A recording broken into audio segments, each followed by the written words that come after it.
Hello and welcome back to the last game today on HeflaTV 2 of the Join Dota League Season 3. As for your caster today, I'm GrandisV, and unfortunately Coucher had to go ahead and cast on HeflaTV 1, so if you want to listen to Coucher's sweet voice, you can go ahead and check him out over there. I can't remember what exactly what teams they're casting, but yeah, after this game, I'll go ahead and redirect you anyway. That said, I'm GrandisV, and this is going to be our Game 2 of the Best of 2 series between Fabulous5 and House of Gamers. As far as these two teams are concerned, last game was an absolute marathon where nobody actually held a significant lead as far as gold and experience were concerned throughout the entire game. And really, it all came down to House of Gamers already having 2 sets of racks down. All they had to do was throw bodies at the last set, and it was fairly easy for them to take it down. The bans are looking pretty similar to what we saw last game, and also these picks are also looking pretty similar. Although this time, the House of Gamers are not going to be able to get their hands on the Skywrath Mage as well as Faceless Void, and they are going to be split up, that perfect duo. Viper is in fact going to be the partner up with that Skywrath Mage, and as a duo they have so much slow between them, as well as the magic amp onto the Viper Strike. It's actually pretty ridiculous how much you can do with just those two heroes, and it's really strong. House of Gamers instead are going to go ahead and pick themselves up to Mirana, and Mirana combos pretty well with the Faceless Void, although I'm not sure it's the best. I would have liked to see something, I don't know, maybe like the Reza just got banned out, or maybe even an Invoker to pair with it. It's really easy setup for your arrow, but other than that, there's not a lot that the Mirana can do inside the Chronosphere, unless they're caught on the very edge, in which case your auto attack still can do pretty significant damage in that scenario. The early couple picks coming out from the draft are very quick, and, well, they're the first picks that are very hard to kind of analyze, because in the current meta, these are heroes that we've seen time and time again. They're all on the bucket list of heroes, with the exception of Mirana. I say she's the most weird one out of the bunch, but even she is pretty common, especially when you have setup like the Chronosphere, Shadow Demon Disruption, or a Bane Nightmare. I'd still expect them to pick up the Shadow Demon on House of Gamers, or Fabulous5 to ban it out so they don't get the Shadow Demon, as the defensive disruptions are still really strong against the Skywrath Mage, and the aggressive way you can use disruptions is really solid up against or up with the Mirana, and synergizes incredibly well. Shadow Demon is a ban coming out from Fabulous5, so if they want that setup, they're going to have to look elsewhere, rather. The Earthshaker, Wraith King, and Bane are probably your top 3 as far as setting up those arrows are concerned, but none of them are as reliable as your Shadow Demon. There's no way you can toggle off that bubble if somebody's caught into it, and really the only way you can stop them from getting arrowed is by arrowing them yourself or having an Abaddon on your team. Those are pretty much your options.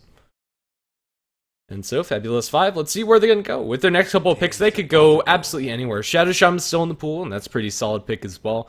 Tidehunter banned out, so they won't have that. If they want an offlaner, still, they might consider the Centaur Warner, which combos really well with the Skywrath Mage. Concussive Shot into the Blink Hoof Stomp with the Ancient Seal on top. That double edge stings like nothing other, and like none other. Oh my goodness. Yeah, words are already starting to slip away from me. This is, although not very late for me, I woke up incredibly early to start casting some Southeast Asian Dota, and I've been going non-stop since then, so kind of running on adrenaline. It is going to be our support to pair up with the Skywrath Mage, but instead of the Shadow Shaman, it's going to be the Earthshaker.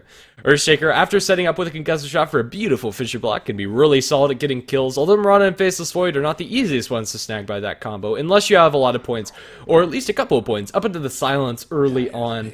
The Centaur Warner on House of Gamers is going to allow them to initiate fights very easily. If they can Blink Hoof Stomp Study, follow up with an arrow, that's pretty much a one fight, although I'm really thinking that the lineup is begging for an Invoker pick. With the Centaur as well as Faceless Void, there's already 2 heroes that he synergizes very well with, the Exort Invoker in particular, and that would leave Mirana as a roaming support, but honestly that's probably where she's best suited to be played at the moment. Although she can be a very scary carry, usually you're going to see the same amount of punching power from a support that's doing well, and even if the support isn't getting off to a good start, you'll still have the Mirana ultimate as well as the arrows available, which is really what the hero is there for. Fabulous5, they have a really solid first 3 picks, and the frontline tank of the Viper is going to be building mech, Skywrath Mage, Earthshaker, really solid supporting combo in pretty much any situation. There are very few that actually Skywrath Mage and Earthshaker are going to be poor at, although if you're going to just back off and farm, that's probably where they're weakest. They can babysit a carry very well, although they can't abuse the jungle like something like a Sand King would. And if Fabulous5 were looking for it, they'd replace the Earthshaker with an SK. But then again, SK is not the best roaming combination, although with the Scarlet Mage, that weakness of Burst Strike's low early range is made up for by Concussive Shot fairly easily. Fabulous 5 using a lot of reserve time for their next pick, as this is really the pick that's going to flavor their draft one way or another. A lot of the premier offlaners have been banned out with the exception of Nature's Prophet, which could be a solid pickup for them, as House of Gamers don't have the best wave clear, and that counter push would be really nice, especially since they don't have a Treant Protector and that damage would be permanent. So that would be pretty solid if they want something more along the initiation side. Things are not looking as bright. Brewmaster, as well as Tidehunter and Centaur, have either been picked or banned, and even the Doom, to a certain extent, would have fit that role. 10 seconds to go. Yeah. Darkseer could be a pretty good pick, although it doesn't synergize well with the Scarlet Mage. If you can get a vacuum onto 3 or more heroes and then follow up with the Echo Sign, could be ridiculous. But oh, our last pick, I absolutely love it. Or fourth pick rather, not our last pick, but Clinks. Our most recent pick is going to be taken up by Fabulous 5, and with Mirana as well as Shadow Shaman on the pitch, those heroes are going to be hunted down by this Clinks. Although they have plenty of lockdown to keep Clinks in place, this pick could still work out for them, and more than anything, I like it because it's aggressive. I don't think we're going to be seeing an absolute farm fest like we did last game, and if we do, I think House of Gamers are going to be okay with that. I don't know, because Clinks Faceless Void late game, I don't know, Orchid Clinks definitely could catch out of Faceless Void. It's not a matchup I've seen very often, but it's all about who gets the jump on who, because both of them are fairly squishy, and Clinks the more squishy of the two. If he gets caught out at all, he's going to die. Even with his ultimate online, he doesn't have any other backup defensive spells, and Butterfly's not going to help you. He might need a heart later on, but even that, a stacked Faceless Void doesn't care. Yeah, I'm assuming this is going to be your tri-lane hero with the Earthshaker, Clinks, and Skywrath Mage going in the tri-lane, whether that's safe lane or otherwise. You can leave the Clinks fairly easily up against the Centaur Warner, just 1v1, whereas this Viper is going to farm in mid as well. Depending on the mid hero from House of Gamers, it might actually be a mid Clinks, but no, we're going to see a last pick Puck. This still could be a mid Clinks and an offlane Puck, and Puck is actually a pretty solid offlane in this situation. It can avoid dying, for one, and is going to give you a solid blink initiation, much akin to that of the Tidehunter and the Centaur, although functioning in a different manner. Puck is a pretty solid pick. I don't like this if they're going for a Clinks in the off lane, as I don't think he'll be able to get much out of that lane unless he is backed up by support, which is definitely an option. 10 seconds to go. Yeah, it's going to be a lot about whether or not this Clinks is going to be able to get off of the ground quickly and then snowball off of that, because if this game goes in the standard fashion and House of Gamers are able to push down those towers and take their team fights with Chronosphere and Slurper Wards respectively, I'm going to like their lineup quite a bit. Invoker's still not a bad pickup here, not banned out just yet. It would pretty much force the Shadow Shaman into getting boots first if they want to aggressively roam, which they definitely do. But no matter what they do, this Mirana and Shadow Shaman are going to have trouble sticking onto targets without any solid setup, so maybe they look for something along those lines. Although your ideal candidate is the Skywrath Mage in their lineup, he is already picked up by Fabulous 5. Excuse me. Sorry about that. Didn't mute the mic on stream, which is unfortunate. Sorry about that. But yeah, House of Gamers have plenty of time to think about this last pickup, and I'm kind of expecting the Invoker. It would also offer them a natural carrier of the Necronomicon 3 to give them some true side up against the Clinks, which would be solid as well as some good split pushing power. I think it would be all around probably their best bet, although the supporting duo would suffer because of it. They're going to rely heavily on the Centaur and the Faceless Void to start their fights if they go for something along those lines, or the Shadow Shaman to pick up an early Blink Dagger. Either way, none of these heroes are really caught out by Shadow Shaman with boots, with the exception of the Viper. You can actually get in range for him. Yeah, Clinks and Puck are fairly elusive. I'm not sure they're going to be able to get very many kills off of those heroes, so maybe they back off and just try to farm up the Rana as best they can and just go for a support, potentially.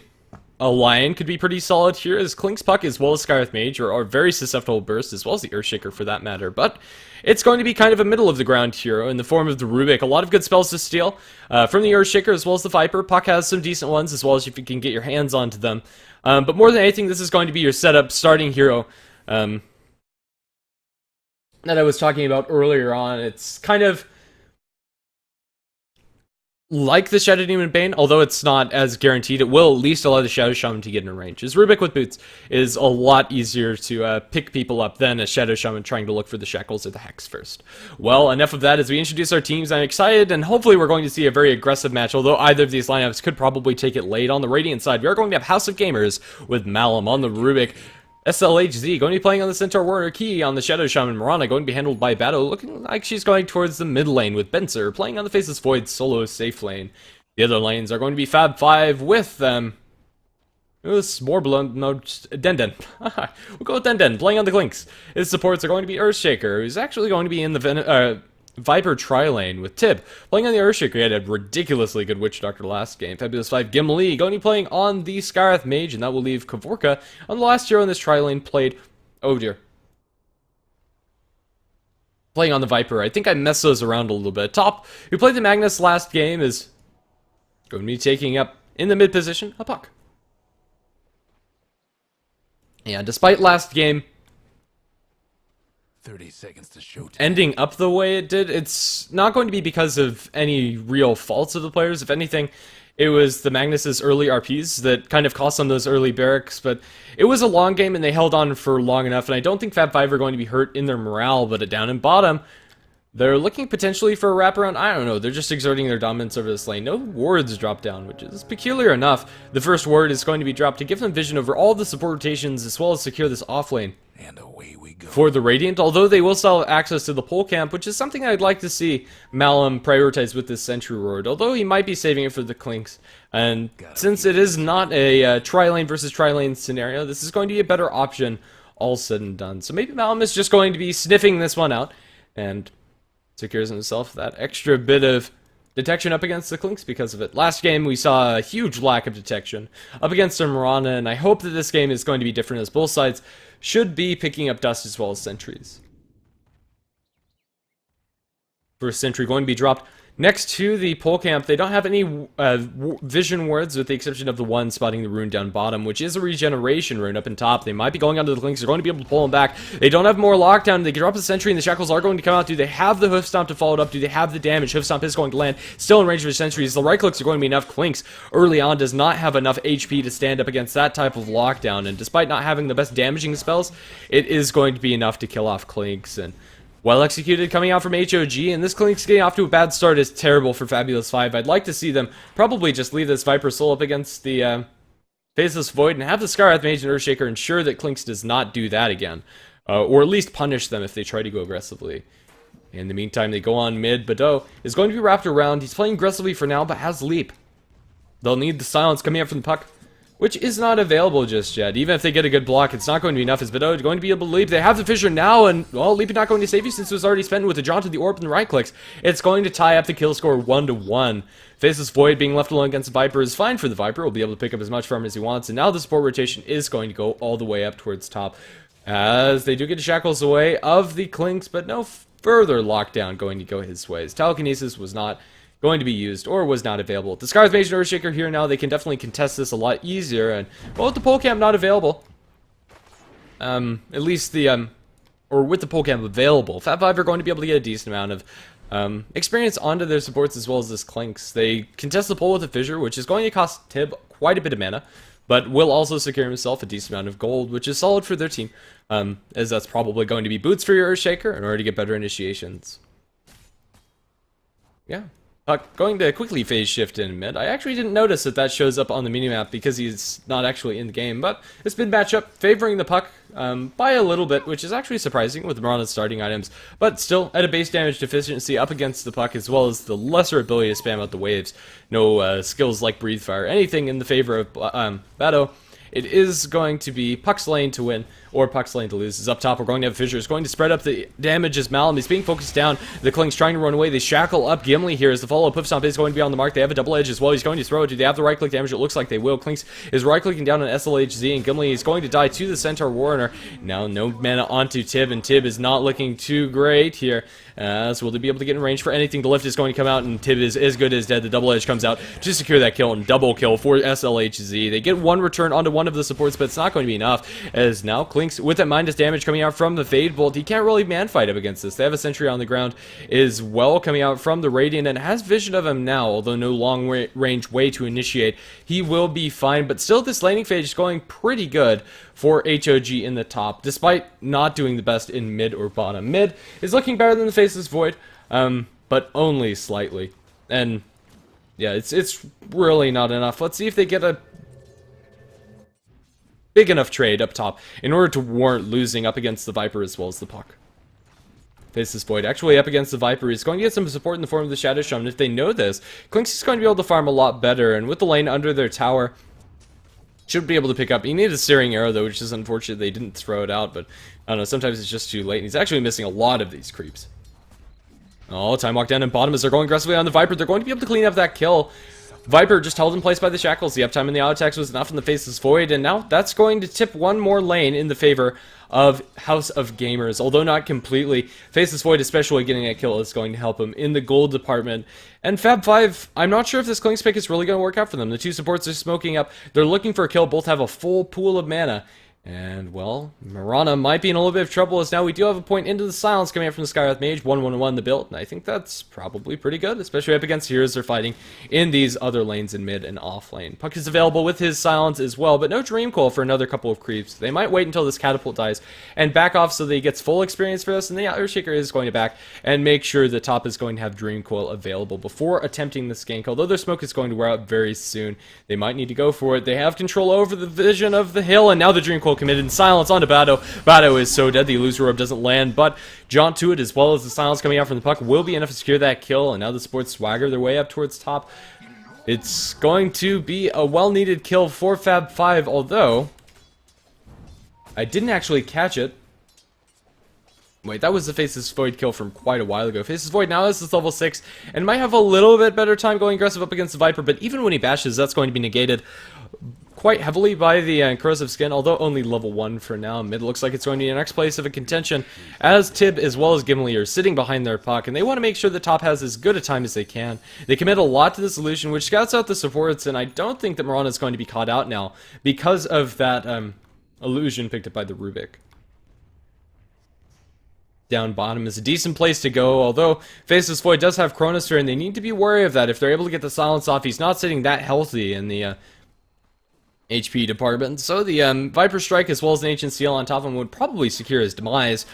But they're just going to remain missing off of the map. No illusion to scout this out, but Mirana's playing too far back for them to actually get anything.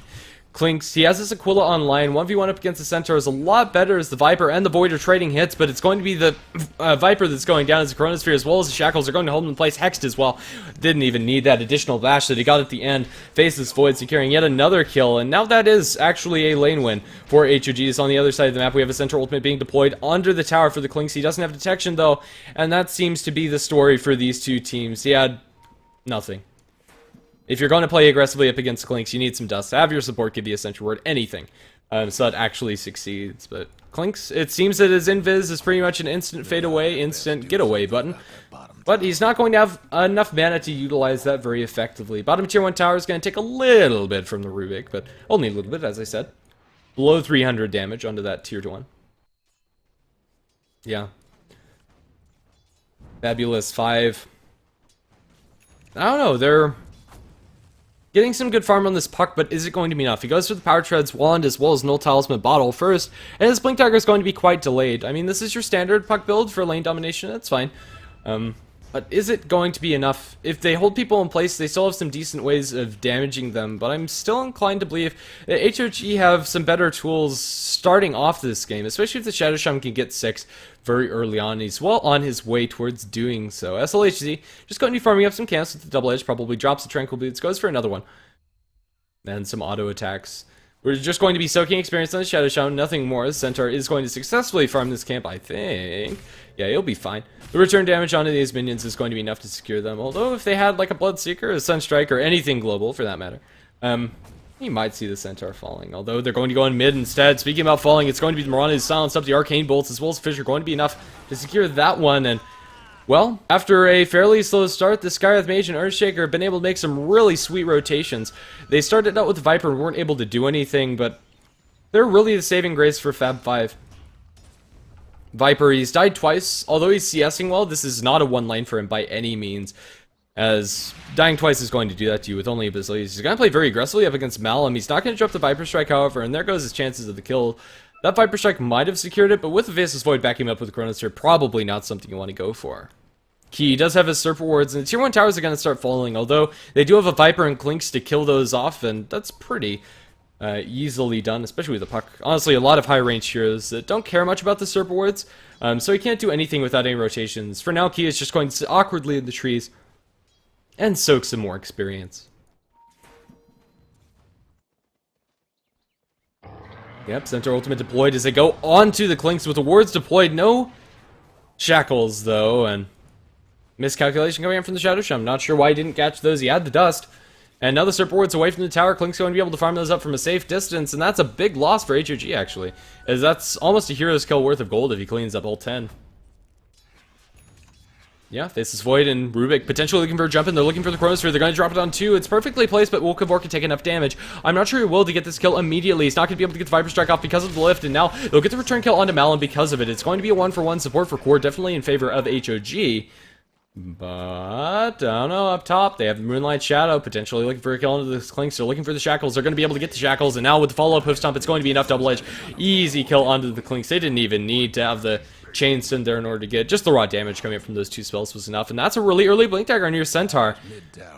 As good as the CS looks for the heroes of HOG, or for Fab 5, they're still not looking too shabby on the side of HOG. Really, Mirana's the only one that hasn't been able to get much out of the slaying stage, but that's okay. She'll function kind of the same way as a support Mirana, where she's just there for Moonlight Shadow as well as for the arrow follow-up, as probably she should be. It's probably not worth giving the Puck a decent time, but Puck's not going to have his Blink Dagger before the Centaur is, and with this Blink Dagger, they can really put the screws to the enemy team. They bump into the Viper, but don't throw any spells. Now with the Fisher going to land at 2, it blocks him on the run side. Unfortunately, they still have the range damage in order to do the air to fly. It's going to land onto the Viper, and the Ether Shot comes out. They'll kill the Shadow Shaman with the Skywrath Mage. Now the Dream Coil committed to the Centaur. Dream Coil stolen by the Rubik. Where is that going to be returned to as SLHD is going to be brought down? There is the Dream Coil, not going to be thrown out by the Rubik, and the actual kill is going to go the way of the Mirana. That's a 5-man Dream Coil, but no follow-up for it, as beautiful as that one is. Still a win for Fab 5, and now that Puck is going to have his Blink Dagger, and now that Puck is going to get really scary. His early laning stage went swimmingly, and it's going to buy some time for this Clinks to get up his Orchid. Honestly, you'd like to see your Clinks thinking about finishing an Oblivion Staff at this point, but Power Treads as well as the Aquila have stymied down his Orchid timing. His Puck, oh, just blows up the Rubik towards the sidelines there. Just one barrage of spells was all she needed, or it needed. I don't know. Puck is a thing. His Centaur jumps in, he gets the stomp only on Kavorka, but Kavorka is going to die. One more auto attack. He has the 6 charges. Will he die? No, he won't. The Skywrath Mage is going to be able to get the return kill onto the Centaur, and a very good turn of events for Fab 5 there. They're also going to get this tier 1 tower very easily. Clinks' ultimate is going to wear off, but they'll get the last hit on the tower and also be able to defend theirs. The Serpent Wards are down on the ground and will do some pretty darn damaging damage to this tower. Oh my goodness, I really am struggling to find the right words here. Critical damage, and might even put it into deny range, which I would say is a mistake unless they're able to secure this last hit. No, deny coming out from the Earthshaker because he went for the enchant totem hit first. Even trade across the map, I would say. Benzer, with the Mask of Madness as well as the Power Treads, definitely can look for some kills, but needs to be careful with that Mask of Madness on, as they have a lot of damage to pump into him. If he's not like the god of backtracks, and with only level 1 into it, he definitely would need to be, with only 10% chance of that actually evading. Dire's mid tower won't last much longer. Yeah, looks like top's going to be our next point of contention, as the supports are going to rotate, but Clinks backs off with his invis wisely. And despite having a lot of kills this game, it feels kind of, I don't know, passive, as the pushing coming out from both of these teams just isn't there. They get a lot of pickoffs, but they're not grouping up and not getting those 5-man rotations. Mirana gets a solo kill onto the Viper, which is nice. Actually, no, they committed the Chronosphere to that as well, and Mirana was just there to secure the last hit. But yeah, Viper falls, they're not able to get a tower off of this, and this is much different than the 5-man Death Ball Dota, as they're running circles around this Clinks, looking for the Hoof Stomp. There's a Hoof Stomp, double edge, as well as live forward. It's going to combo with the Shackles. It's not going to cost them kill, however. His Death Pact is stolen. Nice triple, man. Dream Coil onto all of the heroes, as well as the Silence going to land in the Ki as well, but no detection on your Puck. Shadow Storm going to be able to turn for the Hex, and he doesn't have enough cooldown for that Shackle, so right click is not going to be there as he fades into invisibility. Now Shackle's up puck. Top. I think he might be dead, but he'll be able to get at least one kill before he comes out. Now with the backup coming out from the Viper, a hasty, or rather aggressive move coming out from HOG being punished by Fab5 there. And yeah, I thought they might have been able to make the turn there, but without the double edge, not enough damage in order to get the kill on the puck. And then Viper would have cleaned up either way. We have a smoke coming out from the Skywrath Mage and the Earthshaker, and they're just not going to give him much time in order to talk about this, as we have a very interesting all-chat message coming out from Beto. It is going to be 2 periods, and that's going to be it. There's a stack in the jungle. It's going to be pinged out by the supports, but I'm not sure who can actually farm that. Clinks is okay with that, and he can probably steal a couple of these big creeps, which is more than likely what he's going to do. Either the Dark Troll Summoner or the Centaur. Faces Void down and bottom. If they get the silence on him, he's a pretty easy kill, especially if they catch him out with the Mask of Madness. Let's see, with the blink in the pocket is a possibility, but he shows himself in lane, so Faces Void is not going to get caught out. Yeah, it's kind of a waiting game for Fab5 till they get this Orchid online for the Clinks. He almost has his 2 Oblivion Staff, so I can't even say that. He's getting closer. But if he dies here, this could be very difficult as he gets dusted up from behind the corner and now going to be hoof stomped up. They're chaining their spells together. There you go. That's a nice chain stun. They'll have enough damage. The Aether Shock and the right clicks are going to be enough. Death Pact doesn't save you there, even with a large creep. We do have the Ghost Walk being stolen by the Rubik, potentially looking for a wraparound as inside the jungle. The stack is going to be stolen by the Earthshaker as well as the puck. And this is really big. I would have liked to see them give the last hits to the Earthshaker, as his Blink Dagger timing is arguably more important than the next item for the puck, but in mid, they give a double kill to Malum as he's able to clean up the Viper as well. Huge win is now the Rubik. They're going to run into the puck. They lift him up in the air. No follow-up, however, for those disables. Now they're looking for the kill onto Malum. Malum's going to be dusted up. That Ghost Rock not going to save you here. A taste of his own medicine here. So last right click are going to be enough. They do drop an enchant totem on top of that as well. So punishing him after the double kill, although he didn't have a killing spree, still going to be a good pickoff. Still an absolute slugfest, almost hitting 2 kills a minute from both of these teams. Absolutely ridiculous. Key drops the Serpent Wards up top, and we'll get a tier 1 tower for it. Serpent Wards are in that funky spot where they are not facing anywhere because of the cosmetic model that really needs to be changed in the next patch. I'll take a look at the graphs. I'm going to expect this to be slightly in the favor of Fab5, but then back down towards House of Gamers, it's going to be almost a zeroed out graph. Although at 15 minutes in, I'm kind of obliged to show the Centaur going to barely escape with his life against these creeps that he's farming up with double edge. Yep. Inside the jungle, we have Mirana ultimate. She's going to get eyes on the Skywrath Mage. She's blocking his path slightly. And not sure if they know what's up. Dust is on cooldown for the Skywrath Mage, so even if they wanted to, they wouldn't be able to do it, but they have it on the Earthshaker. Bedeau. Invisibility Rune, not Moonlight Shadow. I should rephrase that as Arrow. Going to cancel the TP of the Earthshaker, and despite not being a direct impact, it is going to impact the bottom fight, as the Skywrath Mage is going to be the one to fall. Mirana gets the last hit there, and whoa. I was looking in the wrong place at the wrong time, and Skywrath Mage is actually going to be soloed up by the Mirana. I didn't think that arrow was long enough to get the kill, but double Starfall apparently does a whole heck of a lot of damage. And Bedeau going to get that as I hear Dreamcoil. It's going to be in the river onto Key. Key is going to drop, or is he? The Shackles! The Earthshaker Fisher from high ground will be able to secure that one. I thought that arrow would land in the puck, but phase shifted it just in time. And, well, that's going to be a 1-for-1 support trade as Centaur Ultimate's deployed probably for this fight down inside the river. They're looking for another double edge or anything. They slow up SLHZ. They jump forward, Chronosphere down to 3. Where's the follow-up damage? They might be able to get Kavorka, but here is SLHZ waiting for the Blink Dagger. It's going to come off of cooldown, potentially going to look for a double hoof stomp. They do get the dust off as well as the damage. Echo Slam committed, probably not worth it or necessary as the arrow. Those low ground to high ground arrows are pretty sketchy. Is Mirana going to be able to leap away? That's a dominating streak given the way of the puck. And that's going to be a very fast Scythe of Vice for him if he wants to pick it up. 8-0 and 5 on this puck. He's killing things like a madman. 8-0 and 5 is twice as many kills as the next highest amount of kills. And then with 0 deaths as well as the almost highest amount of assists. Top is really impesting with his puck. Where he lacked with the Magnus, I would have liked to see this pick last game, honestly. I think the puck would have served them better and they might have been able to win. But that's water under the bridge as we're in game 2 now. Shadow Shaman going to make usage of that third set of Serpent Wards. He wants to get all of these tier 1 towers down. Not even sure if those Serpent Wards were necessary, to be honest. They won't be farmed up, so it's not a big deal. As Arrow going to be phase shifted dodge by the puck. And puck is going to survive. We do have a steal of the phase shift, so Malum going to be able to poof, but one of the most useless spells from puck to steal. The Silencer, the Illusory Orb, or Dreamcoil are a heck of a lot more useful.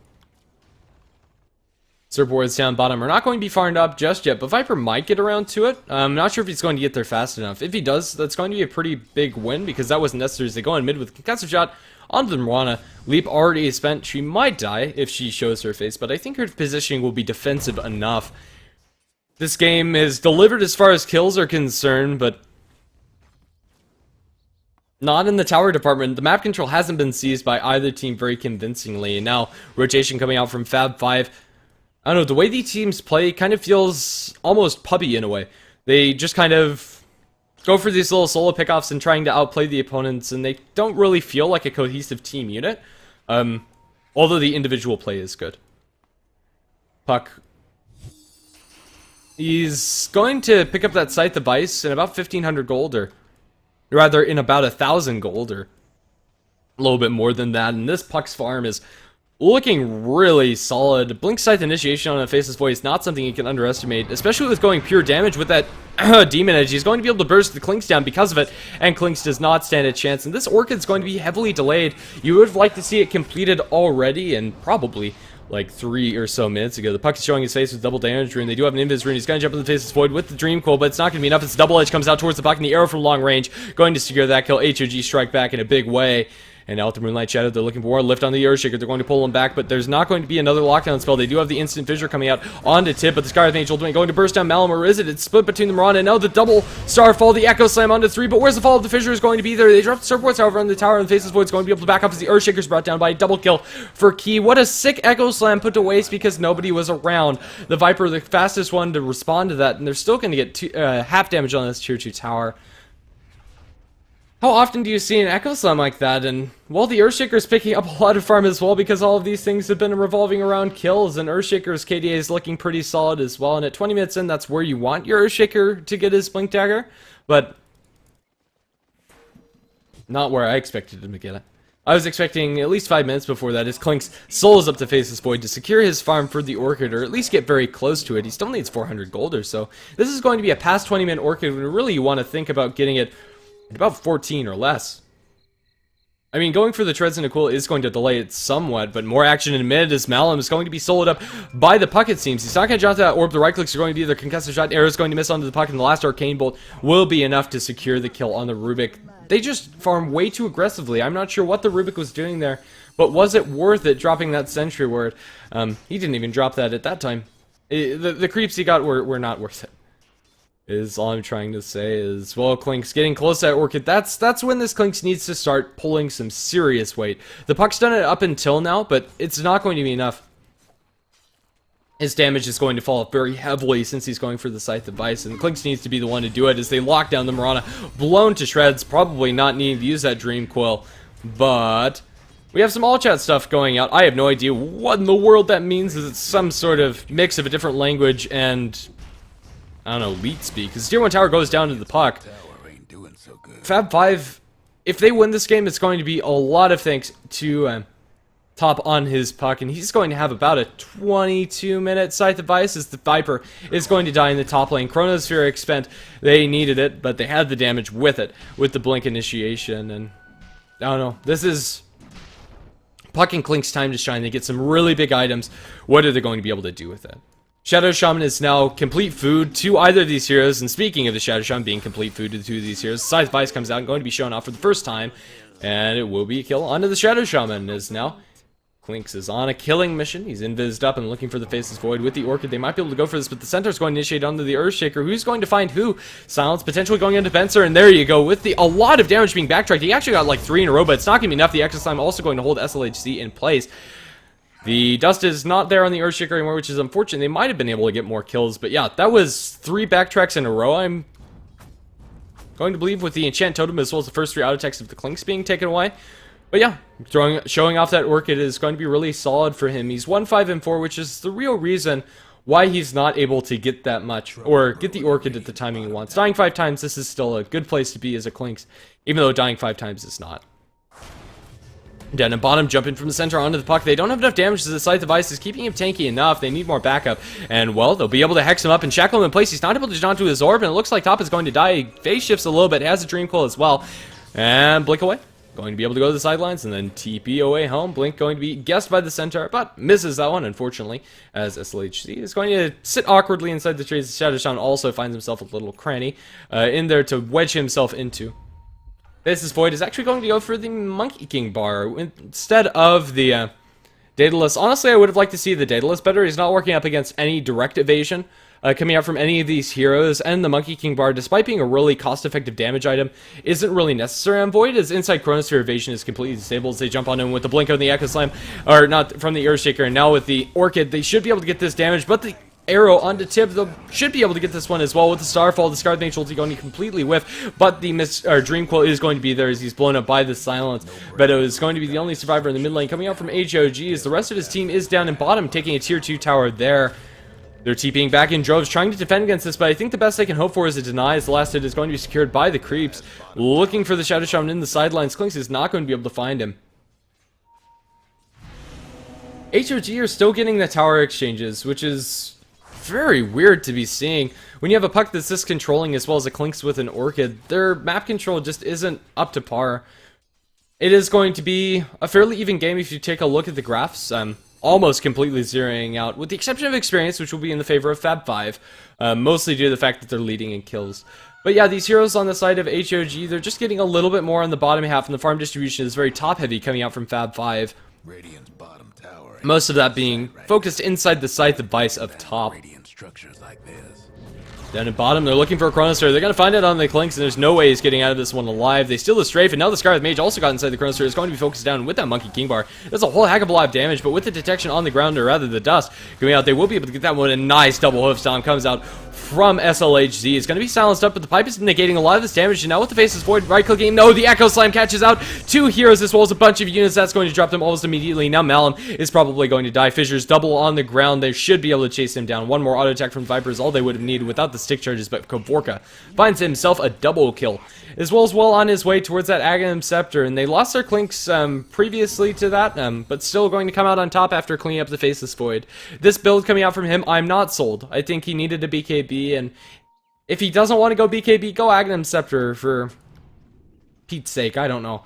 I think the BKB would have been the more solid choice, although the Monkey King bar did give him a lot of damage. It just wasn't enough. Arrow going to fly through, doesn't land on anything. With the mechanism, Viper is going to be pretty tanky. Probably could have changed off from Partridge as well as drop the point booster before doing that, but he'll be in a fine enough shape to push down this tower. Gimli's kind of pushing up top, and they want to make a defense down on bottom, but with only the Mirana alive, there's not a chance. Arrow to fly, not going to land, and now they jump in onto Bedeau. They're going to stun up with the Earthshaker, and now they follow up with the Enchant Totem, and now the Viper Strike onto the center. He's trying to run away with his ultimate, but it's not going to save you from the Dream Coil of the puck, and now SLHG going to be run down with the return, constantly proccing that corrosive skin at level 4. That's going to be a full 5-man wipe, plus another kill, as well as the tier 2 tower going to wave Fab 5, and this game has completely been thrown onside its head in the last couple of engagements. Clinks is now well on his way towards the BKB with enough money towards his next component. If you just look at that graph dipping down, I'm not sure where that's actually going to settle. I'll guess at a 5,000 gold advantage and experience, even larger, going to dip down below 10,000.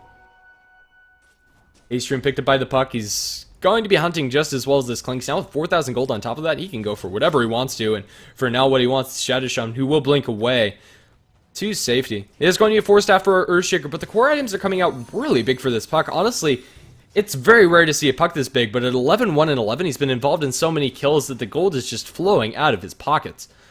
I think a Dagon for this puck would be pretty solid, or despite it not being the most conventional item pickup, maybe going into Dagon Ethereal Blade after picking up a Ghost Scepter for himself?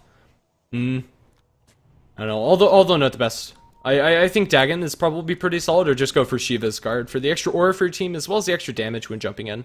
I think Shiva's will be his choice. He's still a little bit ways away before picking up that, or actually is he? Is it 4,100? I think it actually is. I'm not even going to bother checking. Either way, he's going to have that gold very quickly.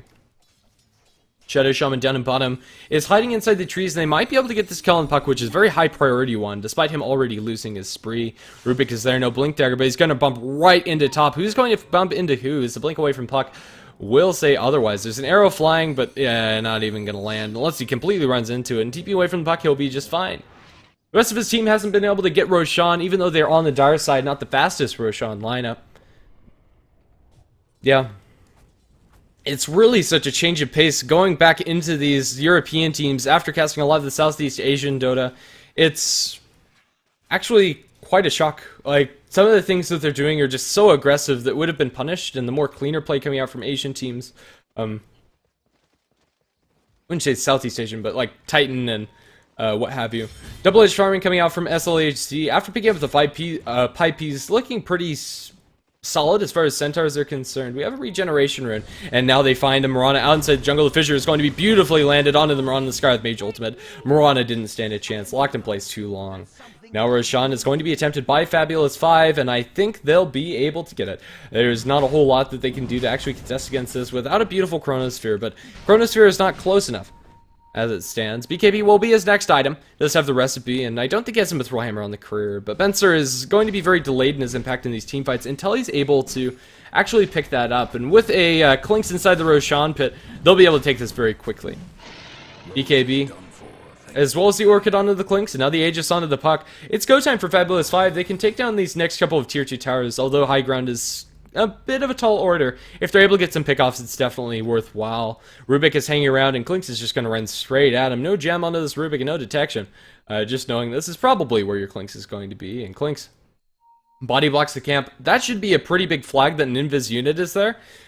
Whether that's under a smoke or otherwise, I'm not sure if they noticed that, but that's actually pretty big. Up in top, they're going to go for this tier 2 tower, but Clinks is here with the Orchid. He's going to eat the double edge damage, but he does have the Devoured Creep. And is going to unload onto the center with the Strafe. This should be enough damage. It's mostly physical, but he's going to be hexed up and followed up with the Shackles. They have a Stomp as well. Is the backup there for SM? They should have given him the Aegis at the end of the day.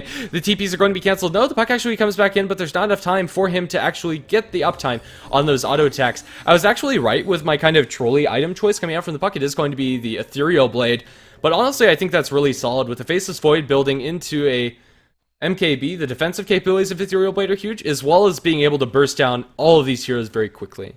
Yeah, it's going to bump into the Clinks' damage a little bit, but if the Scarlet Mage is going to be with him, that could be a devastating combo on any single target. We're looking probably at another pretty long game here, as I don't see this ending anytime soon. The lead is just not substantial in the money. The experience is very highly in the favor of Fabulous 5 because of the kills that they've been able to get. And, well, a lot of this is in the hands of the Puck. If you just look at those levels, Scarlet Mage is the lowest, but Puck is the highest by quite a large margin. We're currently waiting for the next aggressive move. It is going to be into the tier 2 tower, even without the Aegis, or they do have the Aegis, rather. With the Aegis, they're going to be able to take this tier 2 tower with relative ease, as the Chronosphere isn't available for fighting, and even if it was, he's not in position in order to do so. BKB available for the Faceless Void. I don't think he'll give up any more towers, as actually I have turned off the vision. Oh dear, where's my button? Okay, there we go. Sorry about that. That's unfortunate, as they catch out the Centaur Warner up top. But Moonlight Shadow going to keep them all safe, as there's no detection on this Clinks. I really think that when you're playing a ganky hero like this Clinks up against a hero like Mirana, you need something. You need dust, you need a gem, get some sentries, have your supports buy it for you, but you need to be the one holding it. That stick is not doing anything, as Rubik playing with fire a little bit. They're going to use the Stampede in order to get out of there, but a beautiful fissure comes out from Tib. Now they slow up Malum, and Malum looks like he's going to die, and oh, they block in SLHZ. They get the Echo Slime on top of him with all of those units around. Puck secures it with the Ethereal Blade, as well as the Illusory Orb, and that's going to be 2 kills. Going away with Fabulous 5. Where on the map are they getting a trade? They are not. Bottom lane is pushing in as well as mid, so they're not able to commit to this tier 2 tower just yet, and they get a nice Chronosphere. Tib focused down first, and now the Pucky's being bashed to death. He has the Aegis, however, and there's the Ethereal Blade back online, and they're just focusing down this Faceless Void. Clinks, even though the backtracks are coming out, it's not enough. 3 for 1 going to be the exchange, and as an Earthshaker, I'll do that one any day. Puck is behind the enemy tower looking for blood, but he's not going to find it, as both of them are backed off, and this last tier 2 tower standing on the side of HOG is not going to stand for much longer. The two heroes that are on the map are the Shadow Shaman and Mirana, and Shadow Shaman mid potentially going to drop the surfboards, and he will, but they can easily defend against this or just go up high ground. I don't know. They don't have a buyback on the Faceless Void, and that's a lot of their team fight. They'll delay this for 5 seconds, and this might be where Fab 5 decide to back off, but I think they can take this tier 3 tower with relative ease and might even go for more. Arrow going to land on the Clinks. He does not have an Aegis, but has a BKB if he comes back online, and there's not enough backup in order to get that. The melee barracks might just fall, and another early barracks probably going to secure the fate of HOG. Let's see if they're going to be able to man fight up against this. As the Blink Aways comes out, but the Blink Gain comes out from the Puck. He's going to be lifted back. They steal the Illusory Orb and blow it back his way. The Viper Strike goes towards Mirana as the melee barracks, or rather range barracks, being focused down by the Clinks. Puck has not lost his Aegis just yet as an arrow flies and lands onto Kavorka. Kavorka not going to be focused down. There's the double hoof stomp. The double edge does not come out. And now the Clinks is unloading onto him with the Orchid. He's not able to get off his spells. He's not taking that much damage, but in the end, it doesn't matter. Is he going to drop to the Ethereal Blade? But with the Clinks not able to do much damage, it won't matter as Puck comes back and we'll be able to burst him down. That's one lane of barracks, and they're not getting him out of their base anytime soon. Viper Strike being stolen. It's going to be thrown away. The Puck not disjointed. A little bit of misplay coming out from top, and he's going to have to back because of the Faceless Void. Looking for the Chronosphere. It is going to land. He's going to channel out as much as he can and buy his components towards his Dagon, but loses absolutely nothing. Instead is all reliable gold because it's mostly from kills. He's going to be down for 78 seconds, but still has buyback if he needs it. And despite losing the Puck, Fabulous 5 are going to be looking fabulous in this game with the way that last fight turned out. We finally have some reliable detection coming out, but it is going to be a gem on our Rubik. He might lose that in the next engagement, especially with the Puck, with Blink and the Ethereal Blade Dagon. This combo is going to one-shot pretty much everybody, the exception of the Centaur. Centaur is going to be fine, he has a pipe.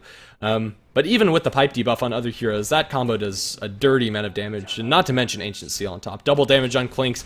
Faceless Void might just get soloed here. He doesn't have Chronosphere, he has Time Walk, but he's working it up. He backtracks one of the attacks, and now he's going to be able to juke through the trees, and actually he's going to be fine. No Echo Slam on top of him. They want him so dead, and they'll get him so dead. Yeah. Clinks there is now hitting like an absolute truck, and this is where Clinks really starts to pick up his momentum. He's about the same as far as net worth is concerned with the Faceless Void. Whether he picks up a Monkey King Bar or a Daedalus is up to him. I think the Daedalus is probably your better choice. Leap away from the Mirana. They should know there's some sort of detection, or maybe just Spidey sense. This arrow is going to land on the Clinks, but I'm not sure if it's going to be enough. Malum going to be tagged by the Lift. It is the gem on the Rubik that will give them that detection, and Clinks is going to eat the Viper Strike, but not bothered that much by it, as he still has the Dark Pact up and running, or Death Pact. Yeah, D-Ward comes out from the Earthshake. He does force staff to get down from here as well. After punching this ward to death, he will. Punch it one more. What are you doing? He's baiting? That was curious. We'll go down to the low ground, as they're just starting to choke out HOG from this map. Scarth Mage has his smoke available, and they might just kill the Rubik because of Blink to the high ground. He has an ultimate. He's going to drop it, and Malum's just going to be ripped to shreds. Fisher not necessary. Solo kill coming out from the Scarth Mage, but the gem is left on the deck. Guys, there's a gem there that they didn't know about at all, and now the Courier's going to be able to pick that one up. That could have been a huge pickoff, but in the end, only going to be an okay pickoff. His arrow is going to land on Kavorka with follow-up double edge, but it's the Clinks who's focusing on the buildings instead with damage onto the center. They might be able to turn onto SLHZ. They don't have an Aegis on the Clinks, but they still have the Death Pact up. They won't kill off the Centaur, although he's incredibly low. Leap Away is going to save him, and now the Chronosphere going to catch out to Earthshaker. Do something, Crow Fisher, try to save your Clinks, but Clinks is going to live. Even with the BKB on, you can still divide him up a decent amount, and for now I think Fab 5 are just going to back off after letting the Clinks die. I don't know, arrow to fly, not going to land. It was being pinged out by the Mirana, looking for that one for sure, but not going to find it. Centaur jumps in, gets a stomp only onto the Puck. Puck has the Ethereal Blade. They don't have a Chronosphere, but now the Echo Slam comes up for the Earthshake. They already lost their Viper, however, and the BKB coming up from Mirana is going to delay a lot of the damage. They lose Shao-Shum to the Puck's Barrage, but it's a 3-for-1, and the gem is on the deck. Again, coming out from the Skyrath Mage, but this time it's going to be the Happy Campers of HOD as they actually get another kill coming out from the Mirana as she's able to pick off the Puck. And now Earthshaker man fighting up against the Faceless Void. Not one you can win, or is it? The backtracks aren't there. He suns out the Faceless Void and takes him out. Ooh.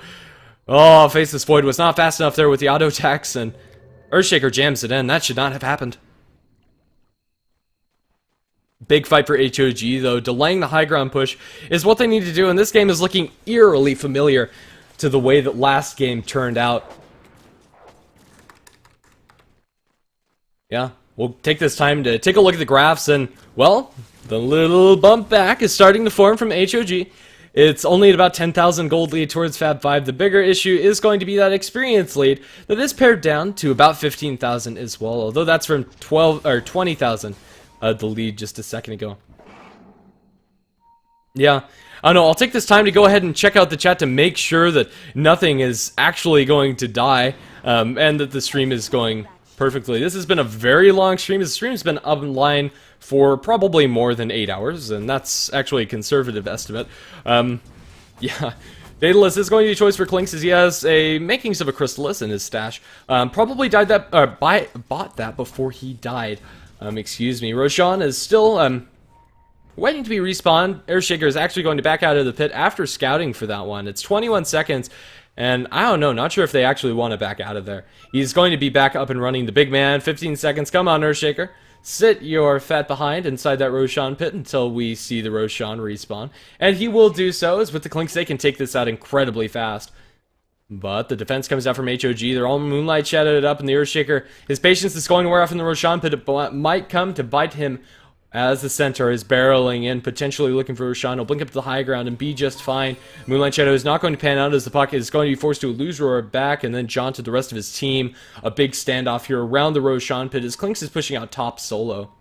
Roshan is going to be moved from Fab 5. Can they jump into this?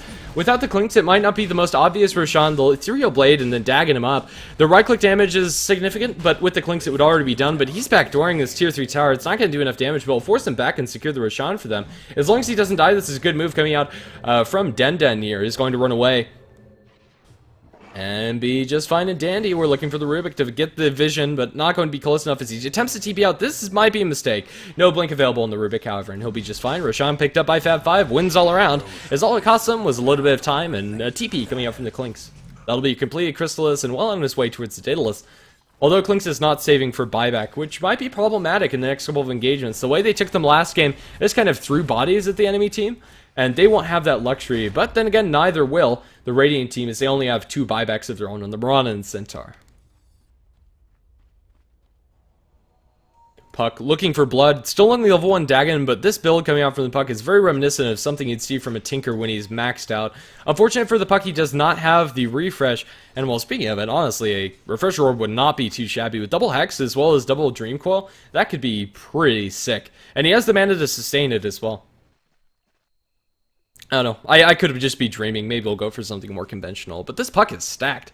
If you just look at the net worth, there's very few times ever that you're going to see a Puck get this much farm priority, but this game is going to be one of them. Is top, he's played well, and he's also farmed well.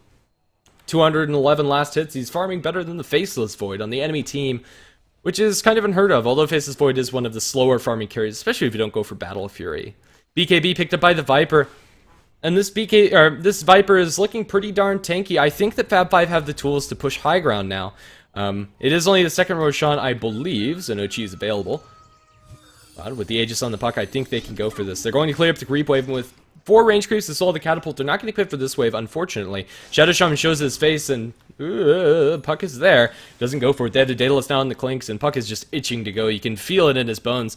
Top wants to jump in, and this Shadow Shaman, he's going to be Ethereal Blade Dagon, and he doesn't throw out the other spells, reserving the Illusory Orb in case you need to back off. So that's just going to be 25 seconds where he doesn't have Ethereal Blade. No biggie, but when you can instantly drop the Shadow Shaman to half, that's scary, and if he had another level or 2 up in his Dagon, that combo would have insta-gipped him. And Shadow Shaman, not the squishiest hero in the world, as he has 1700 HP with the Aghanim Scepter as well as Ogre Club. That's scary. Rubik, if he gets caught out in that, although he'll have the Null Field to help, he's still going to drop similarly. Centaur going to blink forward. They don't have an opportunity just yet, and it's slow and steady wins the race for Fab 5. They look for an arrow, not going to find. They ping out the Viper, but it's not going to land. It's just the grand standoff. Top lane is going to make sure that Fab 5 can win this eventually, but with no Nature's Prophet now getting jumped in mid lane, they are going to find the Klinks, although he has enough HP to survive against this, and Double Edge actually just tickles. Now the BKB, he wants to make a turn here with the Daedalus. He might be able to do so. He's just going to strafe onto the tower, and the tower is going to not look very good. As well with the Ethereal Blade, it's going to save up the Klinks. He's going to be able to make Ethereal the Faceless Void, but he jumps outside the Chronosphere and cleans up the Sky of the Mage. Now the Klinks is going to die. I think Klinks is probably the better Aegis carrier. The Echo Slime comes out from the Earthshaker, but it lands mostly on creeps. They're going to follow up with the Dream Coil onto 3, but they don't have the damage this time around, and Aegis not used by the Puck. It's not going to do anything. His Echo Slime stolen by the Rubik. Yeah, Klinks would have been such a better Aegis carrier that last fight. I don't even know. Let's see if Puck and company are able to get any kills on the retreat, or if they're going to die as Kavork. No, Kavorka's not looking too great. The Ethereal Blade Dagon in the Faceless Void's going to die straight up to the Puck, and now he might be able to put that Aegis to good use. The right click's coming out from the Viper. He's pretty tanky, but will he be tanky enough? As on the backlines, Puck is trying to clean up as best he can. The creep wave is going to be delayed by him as he's just leaving the Viper out for dead. Viper Strike stolen, and Puck needs to be careful. He still has the Aegis, but Let's see. He's going to jaunt up to that orb and put some pressure on the tier 2 tower. This puck is playing in the most peculiar fashion I have ever seen a puck play. Yeah, it's... Playing a puck as if you were the super farmed late game carry, but really the hero that they want to have that farm is the Clinks. And although he's second in net worth, he's knocking the Aegis as they jump into the puck. This could be huge. He still has the Aegis and he's going to lose it for sure. He should be able to get out of here. The Blink Dagger is going to come off of cooldown. And not even sure if they should commit for this. They will back off and blink away from the puck. Yeah. HOG are still kind of on the cutting edges. Oh, that's a lot of Daggons being pursued up by the puck. Going to deliver the full Big Daddy. And now this combo. Oh, Mirana. Oh, Mirana. Blink forward, Ethereal Blade, Dagon, Illusory Orb, finishing that off with style, turning his back before the Illusory Orb gets the kill. He can rinse and repeat that, and honestly, I think Refresher Orb's a solid pickup for top. As you'll effectively have a Tinker on your team, which is more or less the hero that he's playing as. Oh, Shattersham, pushing out bottom. He can't be that far up as the puck. He has the big D, and he's looking to zap you with it. Oh! There goes your Dagon, and Shadow Shaman is not going to look too good. Phase shift going to dodge another Hex onto the Centaur. Not a chance that he's going to be able to get that kill, but neither is the puck going to be able to get him. The Ethereal Blade and the Blade Mail going to come out from the Centaur. They eat through the pipe very quickly, but no extra damage jumping out as they're looking for the Chronosphere. It's not going to land, and the Scarlet Mage also going to miss all of his spells. They get the kill on the Mirana, and she buys back into the game. They're going to focus down this puck. He does not have his Aegis now, and the Ethereal Blade not going to help him here as the Faceless Void trying to focus down the Earthshaker. The Maybash coming out from MKB. Not going to be as good as the real deal is now in mid. They're going to lose their 2-3 tower to the Clinks. Puck, he does have no buyback, as he needs 44 gold for it. He'll have it soon enough before HOG are able to put some pressure on the high ground. And he also lost no gold because he bought his Dagon beforehand. So despite not having buyback, Puck is going to be okay with this because he'll have it soon enough and because they won't be able to do anything about it. Clinks is still hitting like a truck, even though he only has 6-slotted items, and eventually he'd replace that Orchid anyway. The arrow's going to land on the Clinks, but the Mirana's the one who needs to be careful. As the Orchid comes through, she's forced to pop her BKB, but that's not going to save you. The Strafe is going to do too much damage to Leap. However, the last crit is not going to do enough. Scar's Mage ulti and Echo Slime going to land on SLHC as well as the Rubik. They're focusing him down with Strafe, and it's doing a lot of damage to that little Clinks there. Why didn't he pop his BKB? I have no idea. As the Blink away from the Centaur, going to save him for now. Fissure going to block him out. Blink in from the Earthshaker. He wants to do the deep stare, but he's not able to get the secondary Enchant Totem off. And now with the Centaur ultimate, Centaur is going to be just fine, and Earthshaker going to be forced to retreat. Clinks is going to die to the Faceless Void. That's Chronosphere as well as the gem being dropped onto the deck, but Clinks, the gem is left there. Faceless Void probably should have ditched his TP, but gems just seem to be a useless item anyway, don't they? Oh, True Sight is overrated. His team already has one on the Centaur, so it's not the biggest deal, but then again, it kind of is. For the Mirana Ultimate, having one on your team on Fab 5 is really huge. That's going to be 60 seconds before we have another side of the Clinks, as Clinks, he's too far away to have that gold passively tick up. I have no idea what's going to happen this game. The push in mid is going to come out from HOG, but I think going on the aggressive is the wrong move. I think you just have to play passively inside your own base. You've already lost one lane of racks completely, as well as a tier 3 tower, and they're going to be forced back. Mirana going to farm up the top lane. It's not going to give her that much extra oomph, but with the crystals as well as the Maelstrom, she definitely can. Just going for as much cost-effective damage as she can. Yeah, Puck, another 2,000 gold, now has the buyback. Not for another 100 gold or so, as he's going to need the gold to make sure that he doesn't die when he... Or, die for good when he dies. Double damage rune picked up by the Puck. Puck is actually the best hero to have that double damage rune on, because his base damage is actually ridiculous. With the Dagon as well as Scythe of Ice, and just his levels, he's hitting at 206 per pop. Puck not generally thought of as a right-clicking hero, but with this double damage rune, he's the hardest hitting hero in the entire game. Bar Clinks with Strafe, but as far as raw damage numbers are concerned, he can beat out the Faceless Void. Crazy. Puck, his next item, I mean, you've heard me say it already. I'm going to hope for a Refresher Orb, although I'm not sure we're going to see it. Puck is, for all intents and purposes, at his absolute peak. He can jump in, he can get a nice Dream Coil, he can focus down a single target inside that duration, and then the Clinks needs to be the cleanup crew. Earthshaker Echo Slam on top of a good Dream Coil would just be icing on the cake, but it would be what they need to win a convincing fight. Roshan, this is going to be our third one. It's not going to be up for another 40 seconds or so. Dust on the ground. I'd like to see somebody pick that up. Probably the Scarlet Mage. He has an empty slot for it, but instead gets his wards. Fair enough. We're in for a very similar situation as we saw in Game 2. Neither team is very good about breaking the high ground, it seems. They take these scrappy skirmishes and then they back off. I don't know. We'll see. If this game is ever going to end, it's probably going to end in a similar fashion to what we saw last game. I'm going to say 5-5 are going to take it, but only because they have the one lane of racks. HOG still have the ability to take fights, and once they get into the enemy base with Aghanim Scepter level 3 Serpent Wards, they definitely can take it very quickly. The fact is that they're not able to get in there is mostly they're bottled up on their side of the map. The drawing on the map is actually bugged, as per usual. Something's wrong with it. Klinx is roaming around. I think they know this is happening as the Faceless Void is pinging him out. The Roshan is also available. If they just have the Klinx in there, I think he can solo it up. Maybe they'll need a little bit of tanking help from the Viper. But, yeah, if he just goes ahead and Death Packs up a creep, and there you go, Death Packs up a creep, and goes into the Roshan pit, this one's going to fall very quickly. Yeah, just goes for the quickest thing, and I think he can solo this one up. Strafe, and then with the fire arrows. Let's see. Den. Inside the Roshan pit is getting some pretty bad bash luck, and maybe having the Viper there to tank would be better than having everybody sit on the high ground. But Puck's going to join the fray, or rather Earthshaker is, as they want to make sure that Klinx doesn't take too much damage. And now the Viper's there to tank. They have a mechanism available, which I would say is probably worth using, up on the Klinx, but you might wait until his Dark Pact wears off. There you go. Now you can mech him up. But yeah, nothing lost, as that's going to be an Aegis please for the Klinx, and it is going to be an Aegis for the Klinx and a cheese for the Puck. This setup is looking a lot better.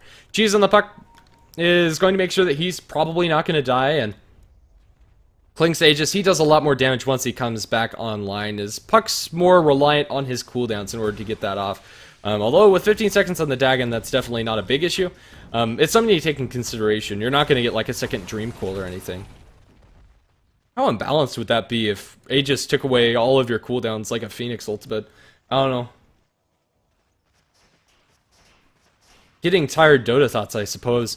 I don't know, we're going to have the Illusory Orb as well as the push coming out from Fabulous 5 as they're going to go in for the kill here for the melee barracks. I think they can just strafe and commit to this one. With the Aegis, there's very little stopping them, and they're not committing. They need to kill this Klinx or something. Is on the backlines. Ethereal Blade Dagon goes away. The poor Faceless Void. He backtracks a little bit of that, so it's not going to instantly kill him. They're going to commit the Chronosphere to top. Top is going to die with no Aegis this time. It would have been better that Klinx had it, but Klinx is going to lose his as well. They still haven't taken the melee barracks, and this is a win. BKB on the front lines coming out from the Viper. They just need to BKB and commit to the towers. The Scarlet Mage ultimate is going to commit to the Shadow Shaman, and he'll die after dropping the wards. The Faceless Void trying to jump into the Viper, but he's being kited. A huge Echo Slam going to catch out damage on the creeps as well as everybody knocks down the Faceless Void. They're going to buy back with the Blade Mail. It's going to do some good return damage to Tib, but ooh, they're going to steal up the Fissure. It's going to lock down Tib as well as Gavorka is going to be bashed to death as well as the arrow falling. It looks like they're going to lose a whole lot, but the Klinx is returning. He's doing a whole heck of a lot of damage here, and he's kiting on the sidelines. He doesn't have the Aegis available anymore. In the backtracks, if they come out from the Faceless Void, could be huge. He goes for a gem. He's going to die because he didn't see the gem on the Shadow Shaman. Ethereal Blade will save him for now,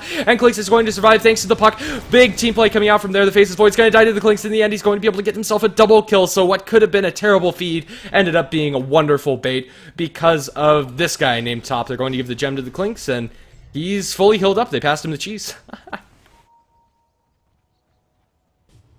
don't know. Top 5, what a player. Tib, his Echo Slams and Fissures have been on the money. His Witch Doctor play last game was sick, and it looks like this is going to be the nail in the coffin here for HOG. 100 seconds without a Faceless Void and 30 before they have the Rubik, 20 for the Centaur. It's going to be too late. As with a